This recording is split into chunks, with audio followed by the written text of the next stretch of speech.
Hello six class, good morning students. आज हम class 6 के अंदर वीडियो नंबर 40 करेंगे।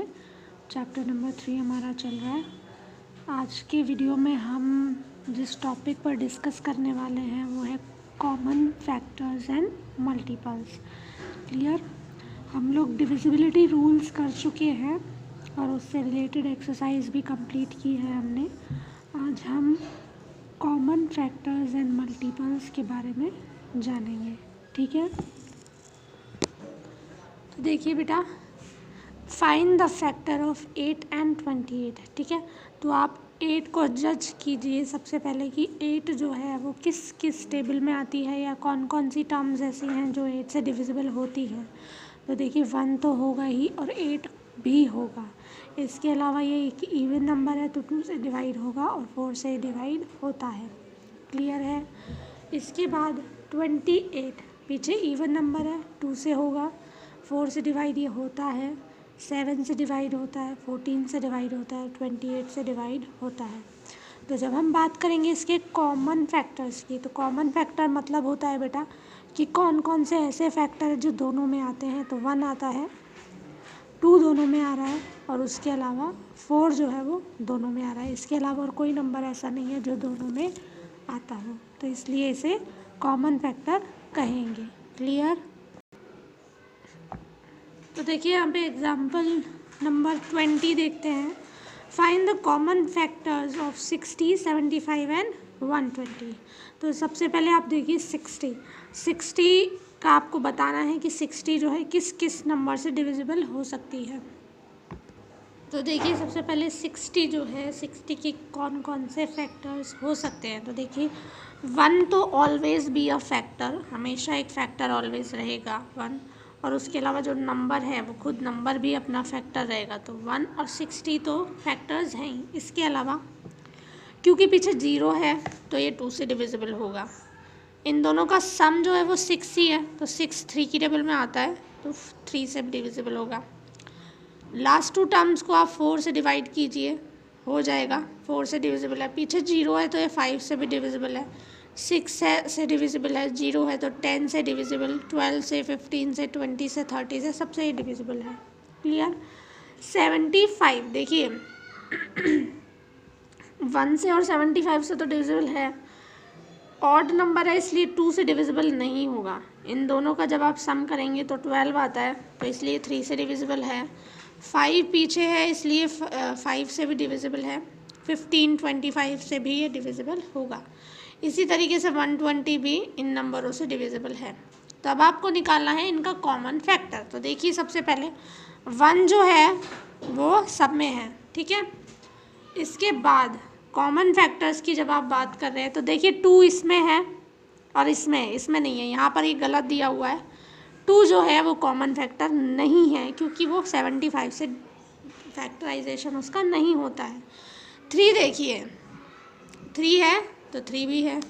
5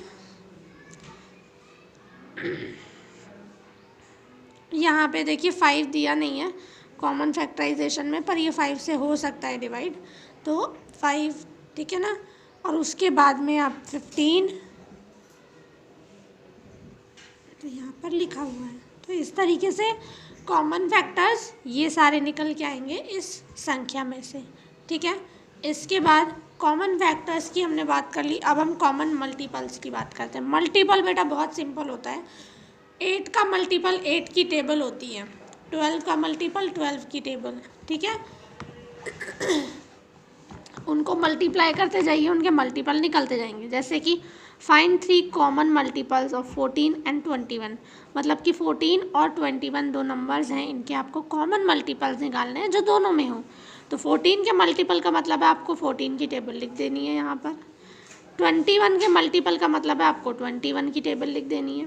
तो अब आप देखिए कॉमन 42 दोनों में आता है, 84 दोनों में आता है, और उसके बाद 126 भी दोनों में आ रहा है। तो ये क्या है, इसके कॉमन मल्टीपल्स है।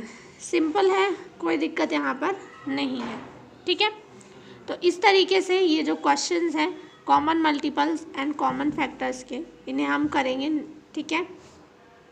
इसके अलावा कुछ 2-3 रूल्स और हैं, उन्हें देख लेते हैं। If a number is divisible by another number,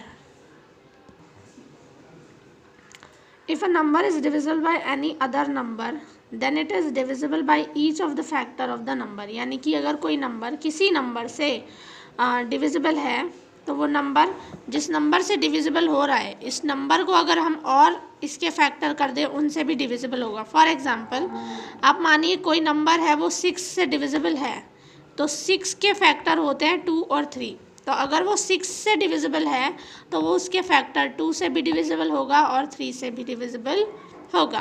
clear? ये सिर्फ रूल्स हैं जो आपको जानना ज़रूरी है, इट्स नॉट नेसेसरी कि आप इन्हें डिटेल में ही करें। If a number is divisible by 2 coprime numbers then it is divisible by the product also. Coprime numbers क्या होते हैं? जिनके बीच में कॉमन कुछ नहीं होता, 1 कॉमन होता है और लगातार आए वो, जैसे 4 और 5 है ना। अब कोई नंबर अगर 4 से डिविजिबल है और 5 से भी डिविजिबल है तो वो इन दोनों के मल्टीप्लिकेशन से जो आंसर आएगा उससे भी डिविजिबल होगा। ठीक है, ये इसमें मतलब है। इसके बाद इसमें थर्ड देखिए, if 2 given numbers are divisible by a number then the sum is also divisible by that number. यानी कि आपको कोई 2 नंबर दे दिए हैं, है ना, जैसे मान लीजिए यहाँ पे दिया है 16 और 20, ये 2 नंबर दे दिए, ये दोनों, ये 16 भी 4 से डिविजिबल है और 20 भी 4 से डिविजिबल है, तो अगर आप इन्हें ऐड कर देंगे तो इनका जो आंसर आएगा ना वो भी 4 से डिविजिबल होगा। इसके बाद में है एक और रूल, लास्ट रूल क्या है, if 2 given numbers are divisible by a number then the difference is also. जैसे मैंने यहाँ पे बताया कि अगर ये 4 से डिविजिबल है, ये भी 4 से डिविजिबल है, तो इन दोनों का सम जो होगा वो भी 4 से डिविजिबल होगा। इसी तरीके से इन दोनों का जो डिफरेंस होगा, यानी कि अगर आप सब्ट्रैक्ट कर देंगे तो आंसर आएगा 4 और वो भी 4 से डिविजिबल होगा, यानी कि डिफरेंस भी उसका उसी नंबर से डिविजिबल ज़रूर होगा। तो ये सारे रूल्स आपको लर्न करने हैं, अपनी नोटबुक में इन्हें CW में लिखना है एंड नेक्स्ट वीडियो के अंदर हम इससे रिलेटेड एक्सरसाइज शुरू करेंगे। तब तक आप इस वर्क को कंप्लीट कीजिए। Thank you.